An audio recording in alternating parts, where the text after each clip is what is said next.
भारतीय लोकतंत्र के लिए भी अच्छा है, क्योंकि हमारे लोकतंत्र में किसी भी पार्टी ऐसे चुनाव में तय नहीं करती कि उनकी राष्ट्रीय अध्यक्ष कौन हो। तो कांग्रेस पार्टी सोनिया गांधी जी के नेतृत्व से एक बहुत अच्छा उदाहरण दे रहे हैं सारी पार्टियां कि हमारी भविष्य में पार्टियों भी जो लोकतंत्र के बारे में बहुत बोलते हैं उनके ही पार्टी के अंदर ये सब दिखाना चाहिए।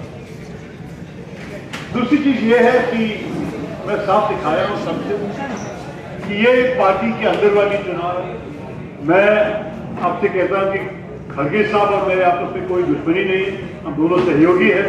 मैं उनके साथ काम कर चुका हूं और करने भी चाहता हूं। आइंदा वो हमारे नेता रहे लोकसभा में, जब मैं लोकसभा में उनके साथ काम किए और जब उनका 80 जन्मदिन 80th बर्थडे जो 2 महीने पहले हुए, उसने मुझे मांगा कि मेरे तरफ से एक ट्रिब्यूट लिखा जाए कि जो अचीवमेंट्स है हमारे देश में, और ये मैंने कर सका, बहुत खुशी से किया। तो मैं खड़गे साहब के खिलाफ ना कुछ सोचता हूं ना कुछ कहने वाला हूं। बहुत वरिष्ठ नेता हमारे पार्टी के और मेरे आदरणीय दोस्त भी है, लेकिन इस चुनाव में हम दोनों हमारी पार्टी के कार्यकर्ताओं के सामने शायद अलग अलग संकल्प रखते हैं कि उनको भविष्य के बारे में सोचने के लिए अगर कोई परिवर्तन देखना चाहते हैं तो मैं इसके बारे में सोचा हूं और मेरे विचारधारा जो भविष्य के लिए है मैं उनके सामने रखता हूं। पार्टी के अंदर ये चुनाव हो रहा है, लेकिन इस पार्टी के अंदर सिर्फ नहीं, हम पब्लिक के सामने भी एक मजबूत कांग्रेस दिखाना चाहते हैं। 2014 में और 19 में जो हमें 19% वोट मिले, ये काफी नहीं है और इसको बढ़ाने के लिए हम दिखाना चाहते हैं पब्लिक को कि पार्टी में एक नया पुनर्जीवित संगठन हो गए और हम नई ऊर्जा के साथ काम करने के लिए तैयार हैं और इस नई ऊर्जा के साथ हम पब्लिक के सामने जाएंगे 24 में। ये है मेरी उम्मीद और इसके लिए मैं घोषणा पत्र निकाला करीब 10 पॉइंट है उसमें। मैंने 30 तारीख को ही रिलीज किया।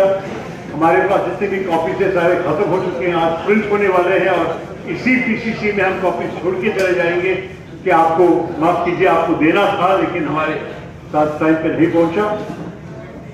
लेकिन आपके अगर कोई प्रश्न है इस घोषणा पत्र के बारे में, मैं समझाने के लिए तैयार। अंत में मैं सिर्फ ये कहूंगा कि खड़गे साहब की जीत हुई या मेरी जीत हुई, हम दोनों चाहते हैं कि कांग्रेस पार्टी की जीत होनी चाहिए। हम कांग्रेस पार्टी को बेहतर करने के लिए काम कर रहे हैं और इस चुनाव कांग्रेस की मजबूती के लिए है और इस स्पिरिट में आके मैं आपके सामने बैठा हूं। बस यही रुकता हूं, आपके प्रश्न लेने के लिए तैयार है।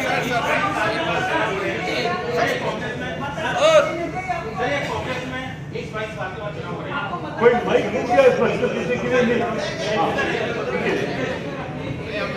हेलो सर, ये 20-22 साल के बाद कांग्रेस में चुनाव हो रहे हैं सर कांग्रेस के अंदर, और आपको क्या लगता है कि गांधी परिवार के अलावा बाहर से कांग्रेस अध्यक्ष की जरूरत को महसूस हुई है, और जो नया अध्यक्ष बनेगा क्या वो गांधी परिवार की छाया से बाहर निकलकर काम किसी ले पाएगा? देखिए, मेरे ख्याल में गांधी परिवार इतने लोग पसंद करते हैं, प्यार करते हैं हमारी पार्टी के अंदर कि ये बेवकूफी होगी किसी भी अध्यक्ष को गांधी परिवार को दूर रहना या उनसे दूर रहना। मैं भारत जोड़ो यात्रा में गया था, कन्याकुमारी में था राहुल गांधी जी के साथ और 3 दिन केरला में उनके साथ चला। मैं जो देखा जिस आवेश से जनता आए, हजारों लोग 6:30 बजे 7 बजे सुबह उनको देखने के लिए, उनसे संपर्क करने के लिए, उनको प्रोत्साहित करने के लिए इतने लोग आए कि ये जो जनसंपर्क का काम हो रहा है उनके साथ, ये पार्टी के लिए बहुत अच्छा है और मैं चाहूंगा कि ये करते ही रहे, क्योंकि हमारे चुनाव तो अभी 19 तारीख तक खत्म हो जाएगा गिनती के साथ, लेकिन उनका यात्रा तो अभी अगले साल तक चलने वाले है। मेरे ख्याल में राहुल गांधी जी जो कर रहा है वो अच्छा है पार्टी। सोनिया गांधी जो 25 साल एक गांधी परिवार के साथ ही हम काम करेंगे। अध्यक्ष को अपना रोल है, कांग्रेस पार्टी के संविधान के अनुसार अध्यक्ष का जो भूमिका है वो काफी स्पष्ट लिखा हुआ है। उसी किस्म के अध्यक्ष मैं भी बनूंगा अगर मैं जीता 19 तारीख को, और इसमें जो हमारे पार्टी के बड़े बड़े नेता हैं और जिसके साथ सबसे बड़े हैं गांधी परिवार के सारे अंग उनके साथ ही काम करेंगे। मैं कभी भी इसमें कोई फर्क कोई अंतर नहीं देखता। शशि थरूर जी सर मेरा सवाल ये मैडम एक मेरा सवाल ये है सर, मध्य प्रदेश में तो अच्छा हुआ कि कमलनाथ जी गोविंद सिंह जी सब आपसे मिल लिए।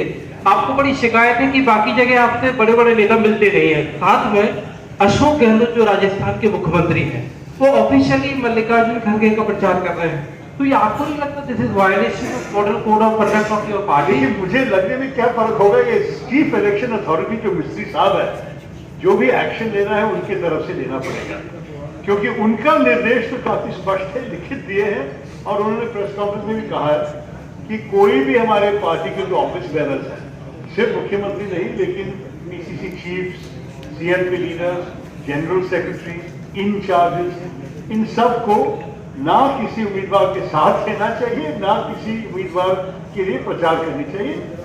प्राइवेट मीटिंग्स होने में कोई दिक्कत नहीं है, लेकिन पब्लिकली उनके रोल में हाईकमान गांधी परिवार निष्पक्ष है और ये सब पब्लिकली निष्पक्ष रहनी चाहिए। लेकिन ये भी सही है कि कई प्रदेश में हम ये नहीं देखा जो आज मध्य प्रदेश में देख सका। मैं इसलिए मैं कमलनाथ जी को, गोविंद सिंह जी को, उनके यहाँ के संगठन से मैं बहुत आभारी हूँ कि जिस किस्म के स्वागत मुझे मिले ये बहुत करेक्ट था। जैसे कि जो निष्पक्षता दिखाना है कि दोनों उम्मीदवार को जो समान ट्रीटमेंट मिलनी चाहिए, ये मध्य प्रदेश में मुझे मिला। मैं बहुत बहुत खुश हूँ और ये सही है कि दूसरे प्रदेशों में मैं ये नहीं देख सका, क्योंकि जिस किस्म के स्वागत करके सबको मिले नेतृत्व की तरफ से ये मुझे नहीं मिला। लेकिन मैं ये भी कहूँगा कि सारे कार्यकर्ताओं के साथ मैं कांटेक्ट में हूँ, मैं संपर्क में हूँ और मैं खुशी से ये भी कहूँगा कि अंत में एक गुप्त मतदान है। जो भी नेतृत्व कहेंगे, हर व्यक्ति जब 17 तारीख को बैलेट बॉक्स के सामने खड़े होंगे कागज के साथ, उस बैलेट पेपर में ना नाम और निशान होगा, ना किसी भी प्रदेश से किस किस्म की कागज आए किसी को जानकारी होगी। ये वोट देने के बाद बैलेट बॉक्स सील किया जाएगा। मिस्टर साहब ने ये भी स्पष्ट किया है, बक्से सब दिल्ली में भेजा जाएगा। 19 तारीख को सील्स खोलेंगे उम्मीदवारों और उनके एजेंट्स के सामने और सारे वोट्स को मिक्स करके मिले जुला के उसके बाद गिनती शुरू होगी, ताकि किसी को पता नहीं चलेगा कौन और कहां से किसको वोट किया। तो इसलिए जब एक गुप्त मतदान का सारे संविधान पार्टी ने किए, मेरे ख्याल में लोग को समझना चाहिए किसी में किसी के निर्देश सुनने की जरूरत नहीं है। ये आपका मन की इच्छा के अनुसार वोट दे दीजिए और आप तय कीजिए कौन आप चाहते हैं आपके मन में और आपके दिल में कि इस पार्टी को भविष्य में आगे ले जाए। इसलिए अंतरात्मा के अनुसार वोट करनी चाहिए, यह है पार्टी का। Sir mister Tharoor, Mr. Manish Tiwari, Mr. Manish Tiwari has said that Mr. Kharge has risen from the ranks and he provides stability to the Congress party. As a member of the erstwhile G20 of which you were also a part, you feel betrayed. Is there any sense of betrayal that you feel that Mr. Manish Tiwari has betrayed you? Look, it's very easy to start pointing fingers at colleagues when I've just said that it's up to each individual conscience to decide who they think is best. Why would I deny my friend Manish or any other colleague the right to choose who they think is best for the party's future? I am urging everyone to make the same choice that he and others have chosen to make. Ultimately, we have to look to the future. We have a big election challenge facing us in 1.5 years in 2024. And in that election challenge, we are facing the reality that we have had 2 successive elections with 19% of the vote. If we stay at that level and find no new sources of voters and we are unable to present enough new about our party to attract voters back, then what will the future of the party be? My message is to strengthen the party and to present the confident face of the party. We need to go and we need to offer them a new, rejuvenated, revived, reinvigorated Congress. And I believe a strong Congress is essential for a strong India, so that's why I say, but every individual should decide for themselves. This is a secret ballot, And if enough people agree with him, then Kharge Sahib will be our president. We all have to accept it.